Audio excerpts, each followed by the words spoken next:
नंदुरबार जिल्हाधिकारी कार्यालयात सत्यशोधक शेतकरी सभा व सत्यशोधक ग्रामीण कष्टकरी सभा व विविध विभागाशी संबंधित वरिष्ठ अधिकाऱ्यांची महत्त्वपूर्ण बैठक पार पडली।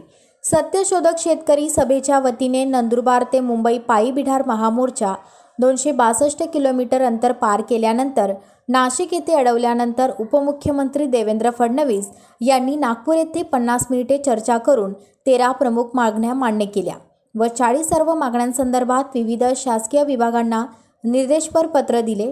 हे पत्र मंत्री गिरीश महाजन यांनी 16 डिसेंबर रोजी मध्यरात्री मोर्चेकऱ्यांसमोर सादर केले। यातील निर्देशांनुसार विविध मागण्यांच्या अंमलबजावणी संदर्भात आज बैठक घेण्यात आली। यात प्रमुख मागण्यांबाबत चर्चा करून अंमलबजावणी संदर्भात नियोजन करण्यात आले। यावेळी वन खाते, बँक अधिकारी, आदिवासी विकास प्रकल्प विभाग, कृषी अधिकारी, नवापूर नंदुरबारचे तहसीलदारांसह उपविभागीय जिल्हास्तरीय अधिकारी उपस्थित होते। यावेळी सत्यशोधक शेतकरी सभेचे कॉम किशोर ढमाले, कर्णसिंग कोकणी, आरटी गावित, रणजित गावित, होमाबाई गावित, शीतल गावित, गेवाबाई गावित, निंबूबाई मावची, जमनाताई ठाकरे, दिलीप गावित, विक्रम गावित, देवीदास पाडवी, सेल्या गावित, जालमसिंग गावित, गोपजी गावित, रामदास गावित, राजा गावितसह कार्यकर्ते उपस्थित होते।